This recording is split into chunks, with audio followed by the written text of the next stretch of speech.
The Second Book of Kings. Chapter 23. The king sent, and they gathered to him all the elders of Judah and of Jerusalem.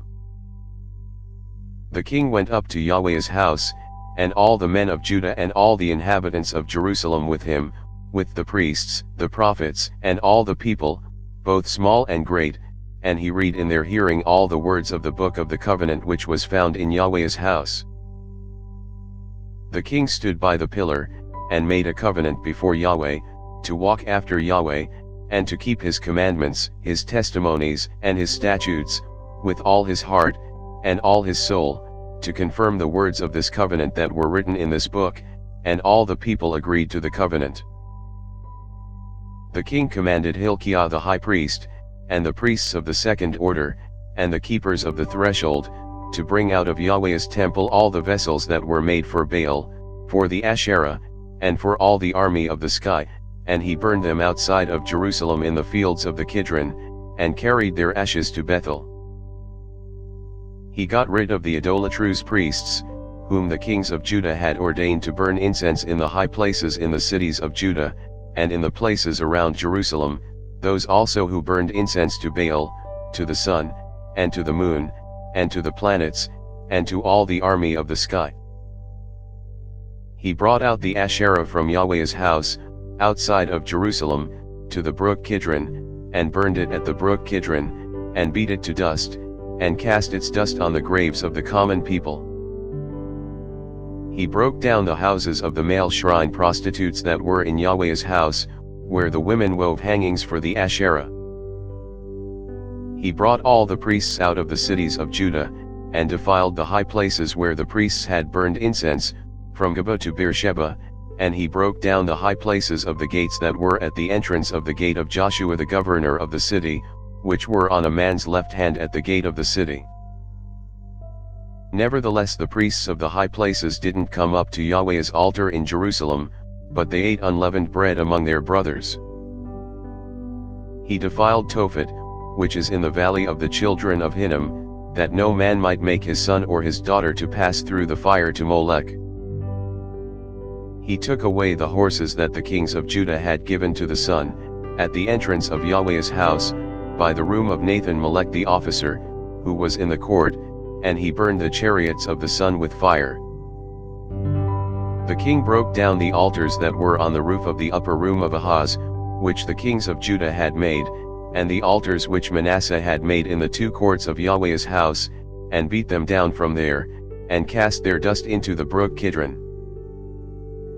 The king defiled the high places that were before Jerusalem, which were on the right hand of the mountain of corruption, which Solomon the king of Israel had built for Ashtoreth the abomination of the Sidonians, and for Chemosh the abomination of Moab, and for Milcom the abomination of the children of Ammon. He broke in pieces the pillars, cut down the Asherah poles, and filled their places with men's bones. Moreover the altar that was at Bethel, and the high place which Jeroboam the son of Nebat, who made Israel to sin, had made, even that altar and the high place he broke down, and he burned the high place and beat it to dust, and burned the Asherah.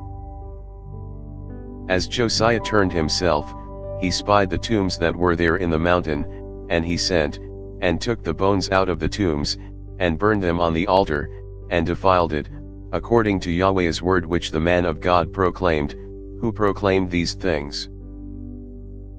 Then he said, "What monument is that which I see?" The men of the city told him, "It is the tomb of the man of God, who came from Judah, and proclaimed these things that you have done against the altar of Bethel." He said, "Let him be. Let no one move his bones." So they let his bones alone, with the bones of the prophet who came out of Samaria. All the houses also of the high places that were in the cities of Samaria, which the kings of Israel had made to provoke Yahweh to anger, Josiah took away, and did to them according to all the acts that he had done in Bethel. He killed all the priests of the high places that were there, on the altars, and burned men's bones on them, and he returned to Jerusalem. The king commanded all the people, saying, "Keep the Passover to Yahweh your God, as it is written in this book of the covenant.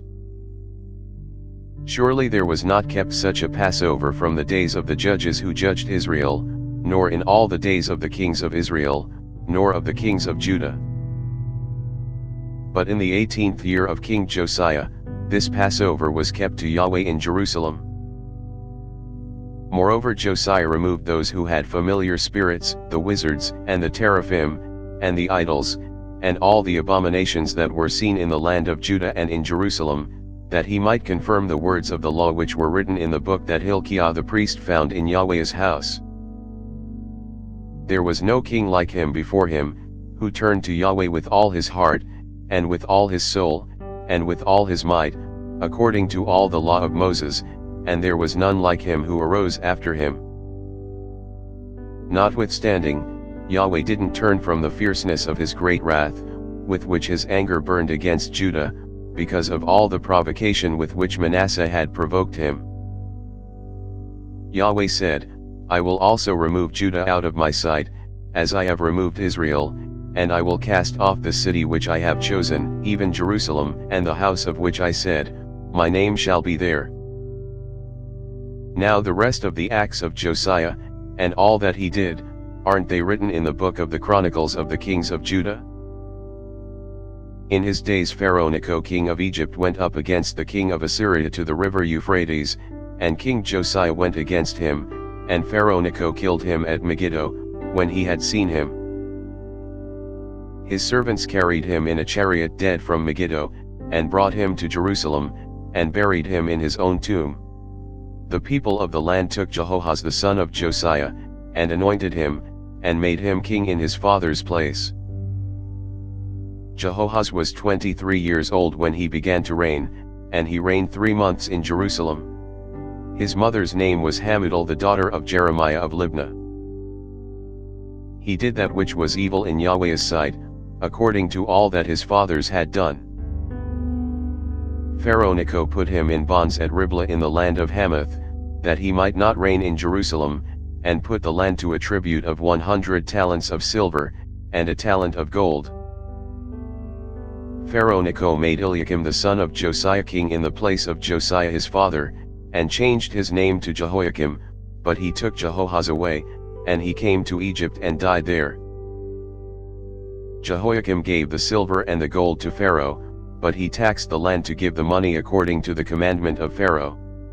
He exacted the silver and the gold of the people of the land, from everyone according to his assessment, to give it to Pharaoh Necho. Jehoiakim was 25 years old when he began to reign, and he reigned 11 years in Jerusalem.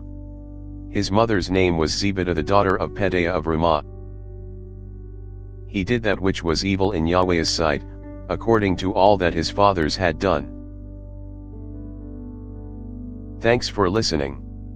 If you liked our video, give us a thumbs up and subscribe, it really helps.